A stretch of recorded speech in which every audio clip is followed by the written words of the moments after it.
Welcome to the CuppaChino Club social TV channel. An empowered woman is someone who knows the strengths and isn't afraid to embrace it. And so we invite you to join us on the COVID-19 conversation series that aims to inspire, encourage, and empower through conversation. And by the way, this is not just for women. Gents are welcome too. So thank you for joining us and don't go away. We'll be right back.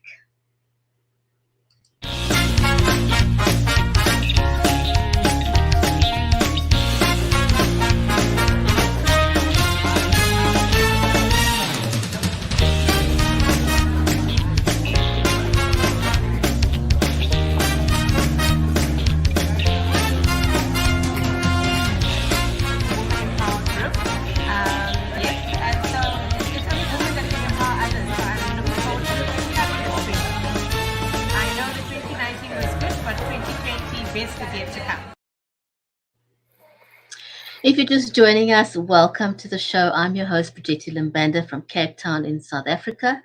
I am passionate about responsible social media advocacy, and so talking about COVID-19 in a responsible manner is exactly what we do on the show. And we are on day 50 of lockdown here in South Africa. My co-host is Viola Manuel. She is an accomplished senior executive. She was the CEO of the Cape Chamber of Commerce and Industry, as well as the executive director of the Cape IT Initiative, and a member of the Western Cape Premier's Council of Skills. And at the moment, she is serving as a non-executive at the National Sea Rescue Institute, as well as being the deputy chair of the Cape Town Stadium. And in a personal capacity, she's got two ventures, G&V Retail and Afro Wellness. So she knows what it's like to be an on the ground and involved entrepreneur as well. And then she speaks very fondly about her 10-year-old son, Shay, whom we love because he's also been on the show with us. And so with that, welcome to the show, Viola. Thank you so much, Brigitte. It's amazing how I've actually had to hold on to my spot as co-host of this amazing show because, every night when I say to him, look, I'm going to go into the show, keep the noise levels down, I sort of shout these orders to everybody who's willing to listen. And he sort of goes you sure they don't need me back? I'm going no, it's okay. I know what I need to do. So I'm I'm really just holding on to my spot as co-host. Yeah, so day 50, it seems like day one. When I hear you say that introduction, it seems like when I was CEO of the Chamber of Commerce and City, it seems like such a long time ago. But even day one of lockdown seems like such a long time ago. I remember sort of fondly what we were doing the night before. It was sort of frantically having dinner together with extended family and just, sort of talking about what needs to happen and what needs to get done. And there were all these things that weren't done, Brigitte, and we're now on day 50. And it seems like such a long time ago. So much has happened in this time. And, it's been a bit crazy, I guess. It's just, if we had to do it, if we knew now what, if we knew, on day one knew what we know now, I think everybody would have approached lockdown very differently. I certainly would have gotten more toner for my printer. There's just these little things.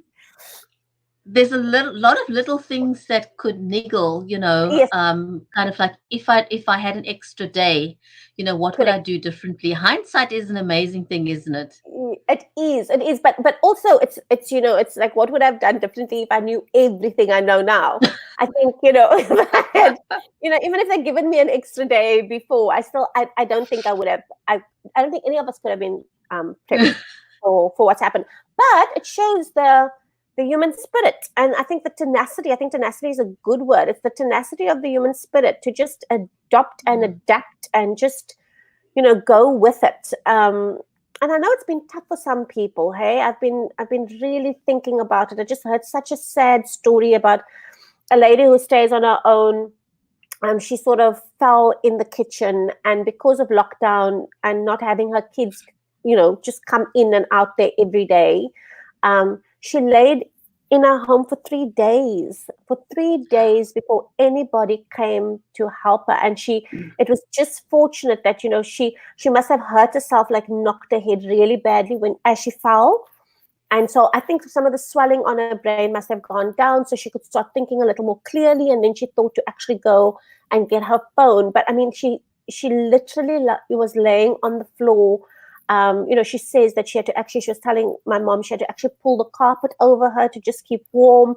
She had to, she couldn't get to Wow. the toilet or anything. So for 3 days, it was such an eye-opening, real human story of just like the negativity of just having the negative consequences of just being alone. It's lockdown. You can't go and see anybody. You phone and you just think, okay, maybe this person just didn't hear the phone, or it was just such a sad story. And yet, that if it hadn't been locked down, they could have gotten to her much earlier, and so on and so on. So I think it's just, I think there's a lot of those human stories, just where that human touch was missing. I mean, today I had a 2.5-hour meeting, and I was just probably honestly telling you that it just seems to go on and on and on. And yet when you have a meeting around a table with like lots of people, the time goes much, in my mind. Viola, what we fail to understand is, a lot of people, for me, having done live streaming for over 3 years, I understand very acutely the high level of concentration that it takes.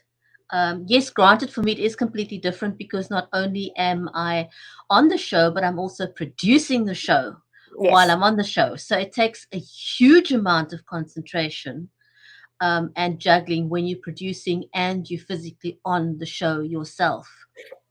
Correct. There's so many nuances of being online that your brain has to process at a rapid rate. Yes. And so a lot of people who were not previously used to, first of all, being on camera, so it's an uncomfortable situation. And what we've also spoken about very often is the fact that you're opening up your home to people that you may not normally have done so. Mm-hmm. And so now you're sitting with, it's a very different dynamic being online.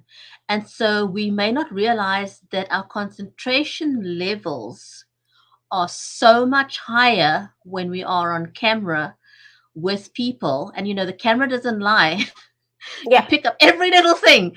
I And, know. you I have know. to really focus on the meeting because, somebody's sitting there and they're fiddling with a pen, or their kids screaming, or there's something in their background that distracts you. And now you're in a meeting with, say, 50 people or 100 people, and they're all doing different things, and Yeah. you're trying to focus on the topic at hand.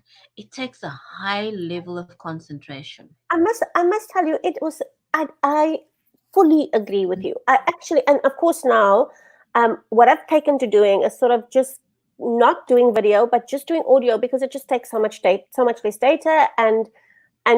But then I find that I get more distracted because of course nobody's watching me. So they're just, so now I get distracted and I'm looking at her and I'm thinking to myself, oh, look, concentrate.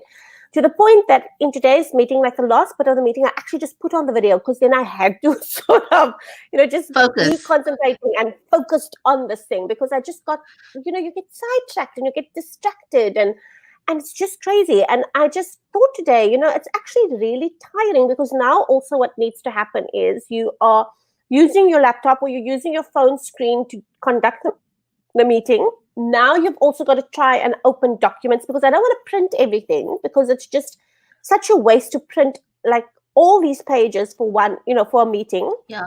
So I think I'll just use the screen, but it's like almost, I feel like I was like steering a spaceship, jumping from the agenda to the actual document, and then trying to see, trying to participate and so on. So it is actually quite tough. It's at least maybe it's just, that my brain capacity just can't cope. But I'm just hearing it from everybody. Everybody's saying it's really tough. It's not easy. So now I've taken to laptop for documents and the phone for, to actually conduct the meeting. So I can navigate the documents here, and I can actually just like participate without having to move sort of between screens on on my other device. So you're starting to, you just have to be more So much clever, I easier. guess. Yeah. Yeah. Being You just smart have to be about more how you do clever. it. Yes, That's yes, yes, yes. great advice. Yeah, If you don't have access to screens, for myself, for example, doing video production, I've got two huge screens in front of me because it's doable on one screen, but difficult. And absolutely. so you want to implement processes that's going to make it a little bit easier. So if you only have a device and one computer screen, usually your laptop, then do that, because trying to manage all of that on one screen is extremely taxing on your mind. Yeah. Yeah. So that's the one thing I learned today, was that I just, and it's day 50, but I shall hold on to this knowledge. But it's just easier if you have a phone, sort of set your phone up so that you can participate in the meeting that way. And then if you need to jump between documents, especially like for a board meeting or stat session, where documents have been sent to you, just, I think it's just easier like that, and then you don't have to print all these documents. But yeah, that's been crazy. And then of course, I don't know if anybody else is talking about it, but there is an extra hour called a grace hour after 8 now, for you to get off the roads. So our curfew ends at 8 o'clock, but according to the sort of extension or the adjustment to the level 4 regulations, you now have that hour, that sort of grace hour to get back. Because life, it's just weird. You intend to actually be back by 8, but sometimes you get caught up in things, even at work. You get caught up in things and you Can end up late. happen. So there's that extra sort of hour now that they are allowing you. Although I must say something, I am seeing so many cars on the road now. It looks like it's like a normal sort of day, like a normal Saturday morning, just like cars everywhere when you go. My brother-in-law actually works in the CBD, so he has to go into town. And my sister was saying that, it's almost like starting to have a traffic build-up as well. And this is level Oh 4. my goodness, this is So crazy. it's crazy. So there's a lot happening sort of outside of the Wow. walls of where we are on lockdown. That's just sort of slowly returning back to as we used to understand it normal, with all the cars on the roads and people being busy. There's a lot more busyness with level 4 now. So yeah, still waiting with bated breath to hear the president announce the economic plan. That's going to be quite interesting. And yeah, it was, just in terms of some of the businesses are just pivoting. Hey, businesses are thinking differently. Everybody's got a COVID-19 line item on the budget. Everybody's made adjustments to budgets. Everybody's making adjustments to operational plans. Everybody. So there's a lot happening, because I think people are starting to figure out this is not ending next week. This is going to be a long slog. So yeah, that's been sort of the highlights for me of day 50. Yeah, I think we're sort of come out of that shell shock now, and our brains are starting to kick into gear and thinking, how can I pivot, how can I do things differently, what can I do to sustain my business? And I think just that realization that we're in this for the long haul. It's not going to. I mean, we haven't peaked yet. No, we haven't. We still need to see that peak, and it's going to be very interesting to see what happens after the consultations with national government with regards to what's going to happen in the Western Cape. I'm holding my breath on that one, because I think there's a huge push to unlock the economic activity in the Western Cape. Absolutely. Absolutely. So I really think, Brigitte, that I think now we're going to start seeing some politics of the capital P coming into play with the Western Cape. Specifically the fact that the Western Cape might be one of those provinces that are going to be kept at level 4. Economic activity is going to still continue to be stifled, and national government are going to open other provinces to level 3. So there's a huge possibility that the sort of politics that we've actually not seen a lot of is possibly I think the stage is going to be set for that to rear its head, and it's going to be interesting to see if the maturity of our politicians can override that, and everybody can still be talking about what's good for the country, what's good for the citizens of South Africa. So I'm actually just like sort of sitting back wanting to see how that unfolds.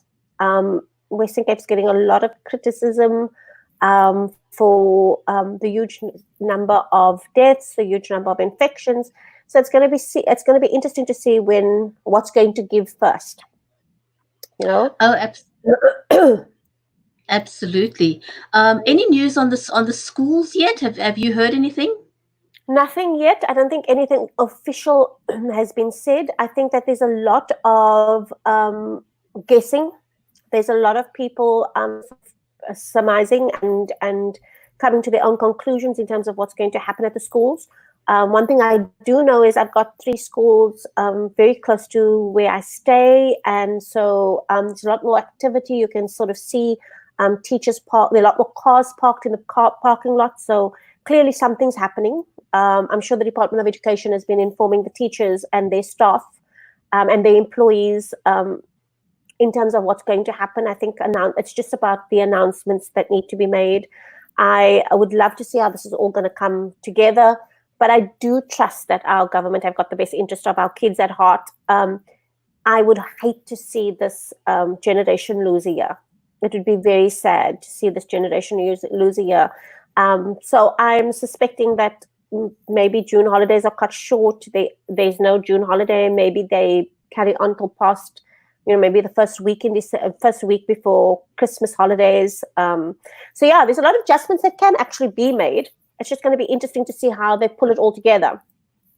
Absolutely. And I think, in other parts of the world, there's similar conversations about cancelling, the school holidays to accommodate for lost time. Although I suppose one would have to do that per, I don't know, district, or, depending on the circumstances, because for children who's had access to the internet, it's been a very different scenario. They've been overworked in many instances. So for them, the school year has carried on unabated. But for a lot of our children in the poorer communities, that's not been the case because they don't have access to internet, or they can't afford the data. So for them, the school experience has been virtually non-existent. Correct. And what's also scaring me a little bit is that there's lots of reports coming through in the rural areas about the fact that, now that the kids have been home and they've been sort of working on the farms, it's sort of seasonal work. So the kids are working on the farms, earning a little bit of income and so on, that a lot of the parents are thinking of actually just keeping their kids and not sending them back to school, especially where education isn't really valued above the sort of short-term wins that having another set of hands bringing in an income. It's actually quite scary and sad to hear some of these stories coming out of the rural areas, and teachers being concerned that their classes are not going to, the kids are not going to come back to school in these rural areas. And it's just, it's sad. It's sad to think that there's that possibility as well. That is very, very scary. And I'm sure it's something that our government will pay attention to. Well, hopefully they will, because, education is absolutely paramount, especially in the poorer communities. It's their only opportunity to uplift themselves out of their circumstances is through education. So absolutely. Education is your route to freedom. It's your route to second chances. It's your route to more choice. It's just. You cannot talk enough about the advantages that a good education bring you. So if there are any moms out there or dads out there that are watching the show, and you do know of anybody or hear of anybody wishing to just keep their kids out of school, please just speak to them about it. And even, the idea that moms and so on have now had to just keep their kids home, and you have a new respect for the work that teachers do, and the role of education and the role of the Department of Education. It's a very, tremendously responsible role in terms of the skilling our country.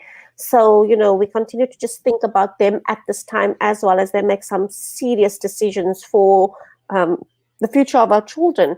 So it's going to be interesting times ahead. It is quite interesting talking about teachers and education. When we were at school, teachers was a highly respected profession. People used to take their hats off to the teacher walking down the road and Correct. that sort of thing. And somehow along the way, we lost that respect for teachers. And if anything, COVID-19 has taught us to regain, I think, that Yeah, level of respect for the education sector. absolutely. COVID-19 has definitely brought it closer because parents are now sort of like, oh my goodness, I Yeah. need the teachers back. Yeah, I think teachers and healthcare workers, there's a whole new level of respect. I've never ever seen Nurses Day celebrated, but last week I saw Yeah. it celebrated on newspapers and everything. So I think if COVID-19 has just done one thing, and that is allowed us to respect the roles that other people play, then that's great. And I think our teachers, they have such a tough task. I mean, we as parents had to pull our hair out with just our own children. Can you imagine having 40 of them in front of you every day? And please, it's not even start falling back on that silly sort of statement, yeah, they get paid to do it. It's not about that. They don't get paid enough to take care of 40 children in a prefab classroom on a hot summer's day. 40 children who are not interested in learning. Or in the cold winter, trying to Or in teach the a cold child that's winter. sitting there freezing. Absolutely. Absolutely. Not easy. Absolutely. No, you cannot, don't even start to talk about how much they get paid to do that. And there's a lot of, the majority of South African teachers are extremely passionate about what they do and want to see our kids better themselves. So hats off to our teachers. I know that tough times ahead for them. It's not going to be easy with being overworked and now still having to check that the child's got a mask on and sanitizing their hands and washing their hands, we're just adding more and more onto these poor teachers. So, just Absolutely. thank our educators so much. Much respect to our educators out there. And I think that's kind of a wrap for our show today, isn't it? Yes, it is. Thank you so much, Brigitte, and thank you to our audience. Thank you so much for joining us on a Friday evening. And if you're watching the show in the rerun, thank you very much for taking the time to watch it. Absolutely. So from us in Cape Town in South Africa, it's goodbye for now. Take care and we'll see you back again tomorrow. Thank you. Bye, guys.